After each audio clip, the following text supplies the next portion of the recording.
Hello, my name is Gary. And my name is Simon. And this is episode 11 of EV Musings, a podcast about electric vehicles and things that are interesting to electric vehicle owners. On our podcast today, we'll be continuing our series on specific EVs that are on the market at the moment.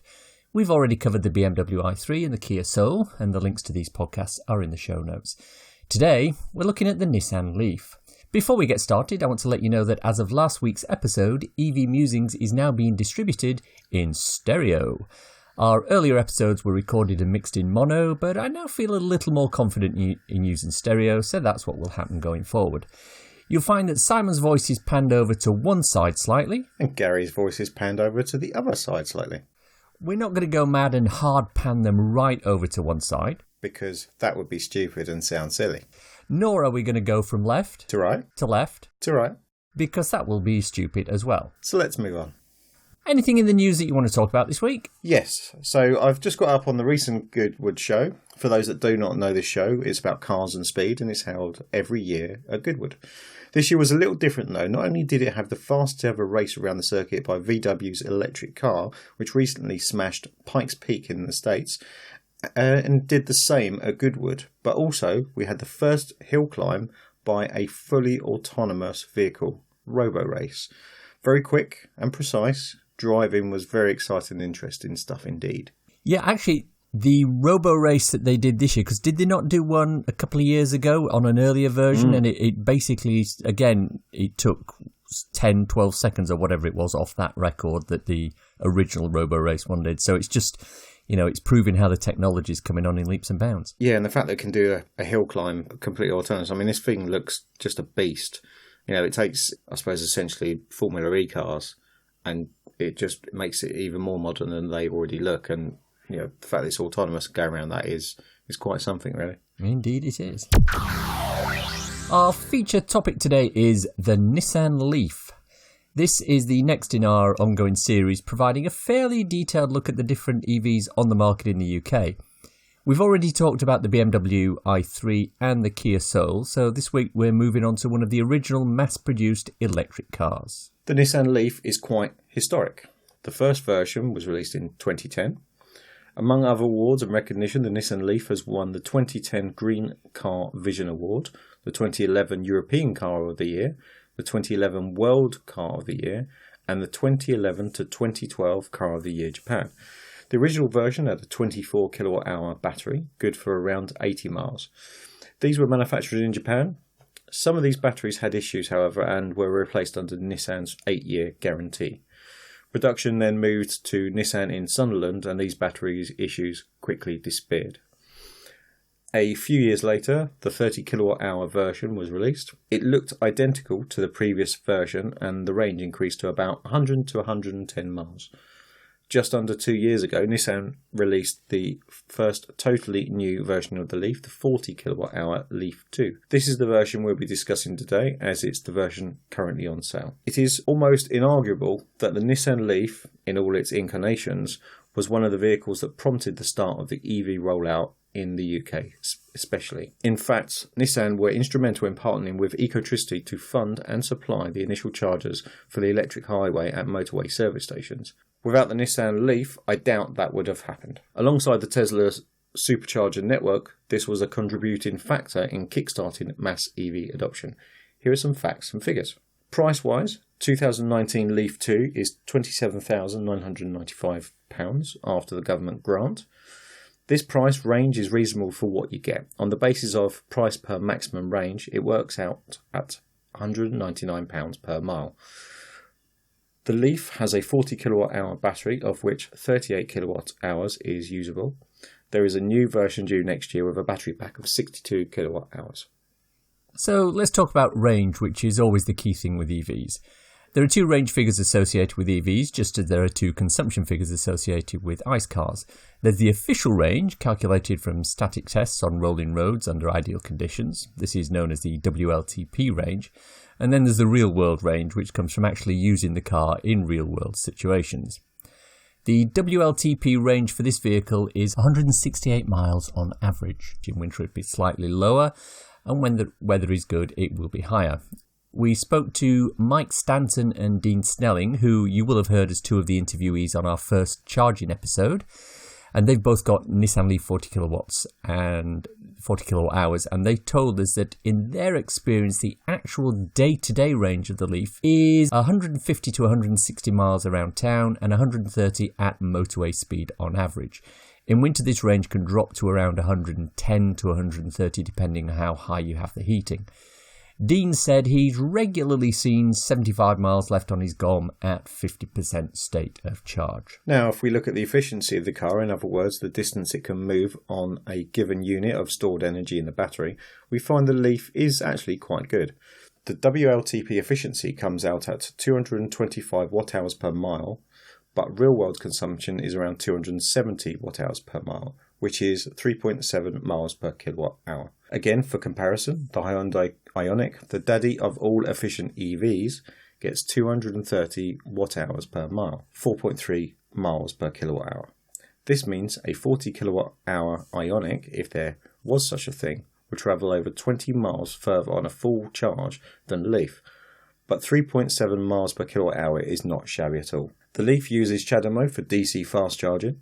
It will charge at 46 kilowatt maximum, giving a range of around 140 miles of charge per hour. What this also means is that the new 150 kilowatt hour BP ChargeMaster chargers are of no use to the Leaf, nor are the Ionity ones due to them not having the correct CHAdeMO connector. For home charging, it uses a standard Type 2 Menakes connector, charging with a maximum onboard charging rate of 6.6 kilowatts AC.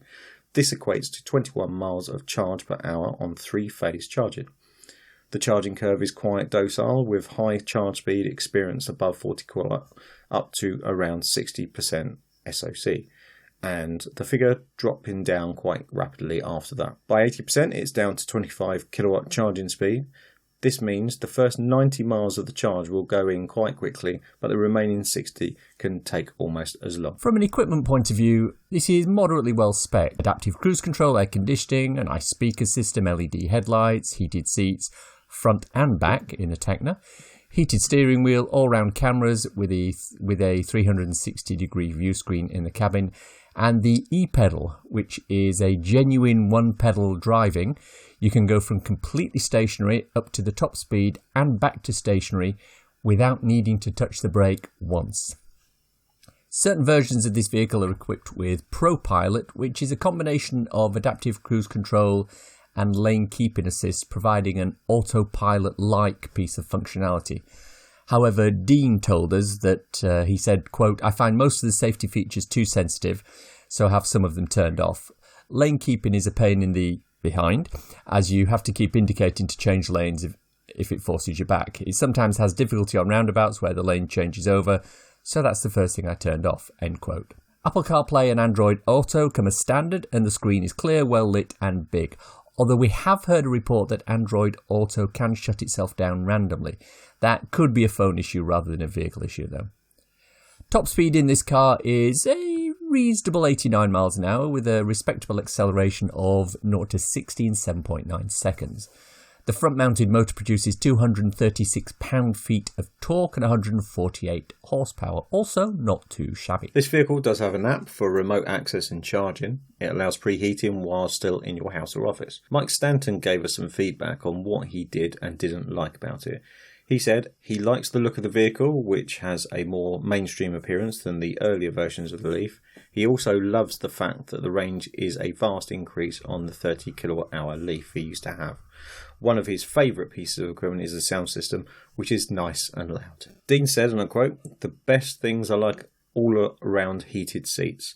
The rear passengers like the heating, ample boot space, although the subwoofer takes up space in the Tecna, and the headlights. Seats are comfortable on long journeys, but could have done with adjustable lumbar support," end quote. As far as dislikes were concerned, both of our contributors said that there's certainly wind noise which impacts the quiet running of the Leaf. Dean also said, and quote, "I find the charge port because of the shallow angle collects water and will probably fill with snow in the winter," end quote. Both drivers also have an issue with a topic which I'm going to cover in a little more detail, the elephant in the room with the Leaf 40 kilowatt hour. Yes, the big elephant in the room with the Leaf is the so-called Rapidgate issue.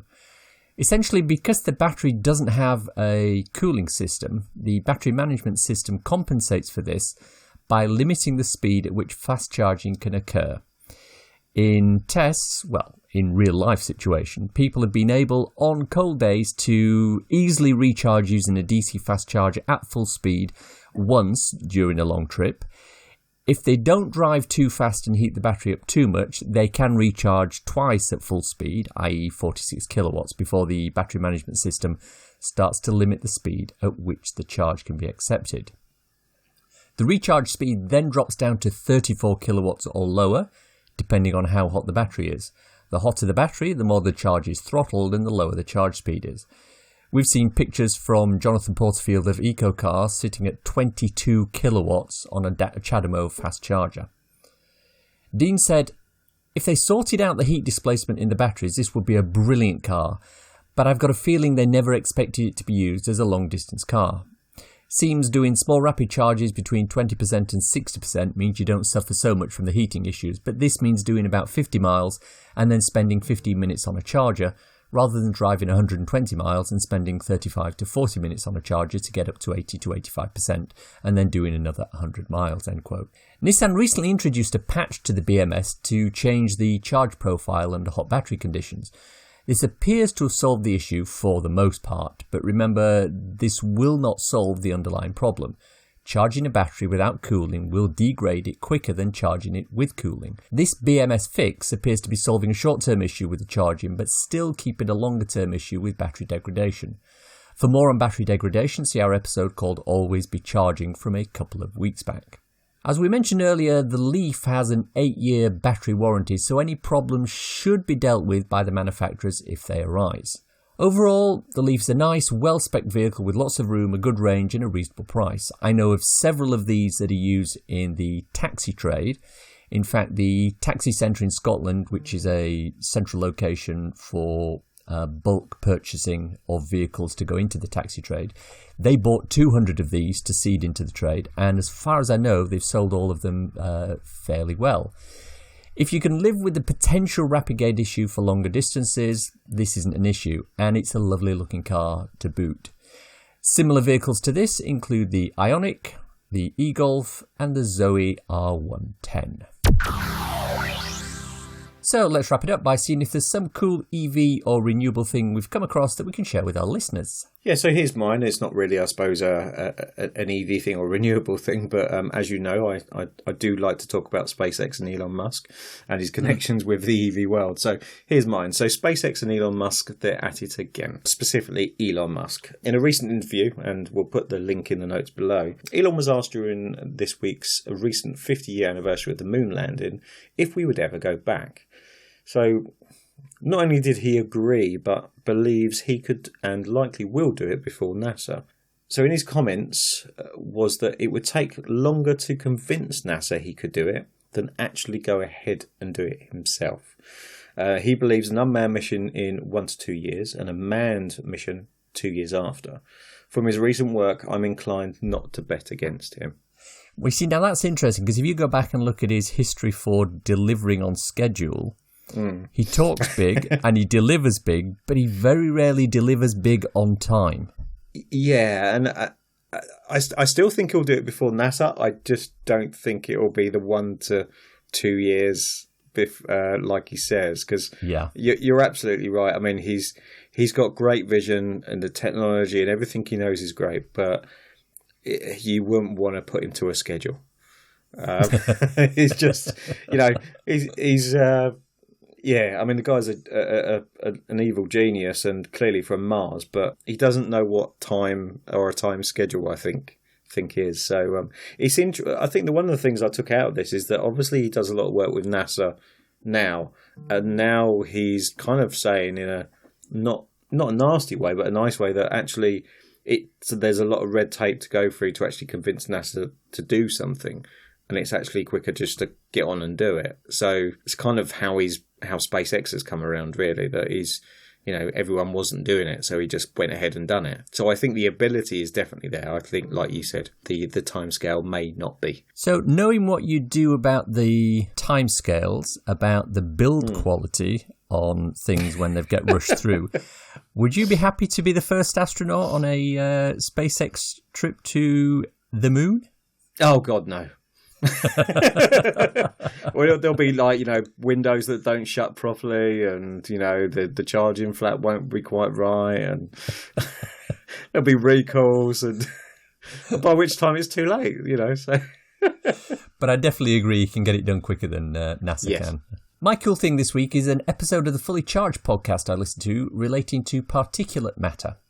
It was hosted by Helen Chersky, and it discussed tyres and their impact on emissions. You see, EVs are emission-free at the tailpipe, but they still emit particulate matter from places such as their tyres. It's estimated by tyre manufacturers that a tyre will lose 10% of its weight or mass over 20,000 miles. This waste turns into particulate matter either on the road, and if you've ever watched Formula One and heard them talk about the marbles off the racing line of the circuit, that's beads of rubber from the tyres. Or alternatively, the particulate matter ends up in the air as fine PM that gets into the lungs. The podcast discusses the relatively higher wear that EVs have on their tyres due to being heavier because of the batteries and having more instant torque, which causes tyre scrub. It also discusses the fact that the tyres we're using at the moment are actually all made from fossil fuels.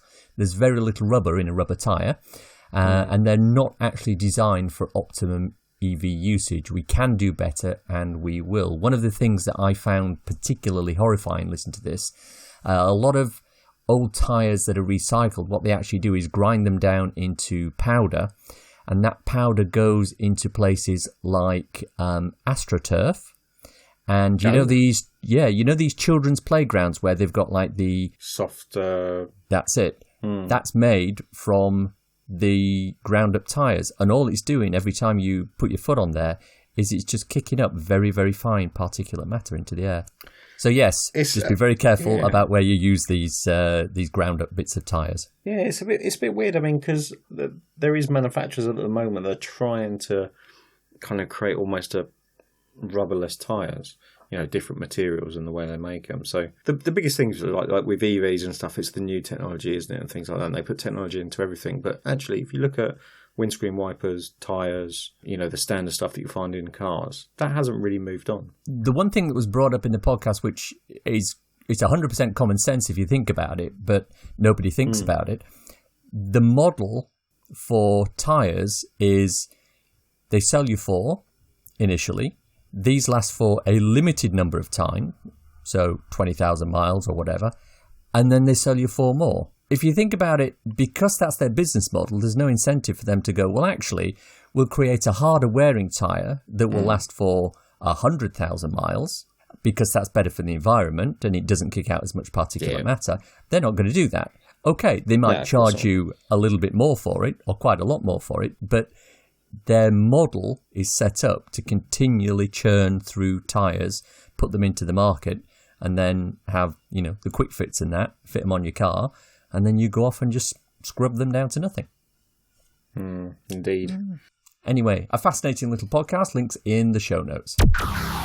And that's our show for today. Hope you enjoyed listening to it. If you want to contact us, Simon is at The EV Side on Twitter and YouTube. And I'm The Real Gary C on Twitter. If you're wanting a quick reference ebook to read on your Kindle, I wrote a little something called So You've Gone Electric. It's available on Amazon worldwide for the measly sum of 99p or equivalent, and it's a great little introduction to living with an electric car.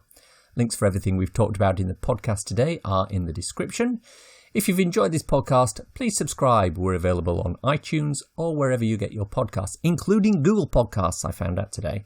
So we're definitely up on there. So if you're using the Google Podcast app, you should be able to find us and subscribe.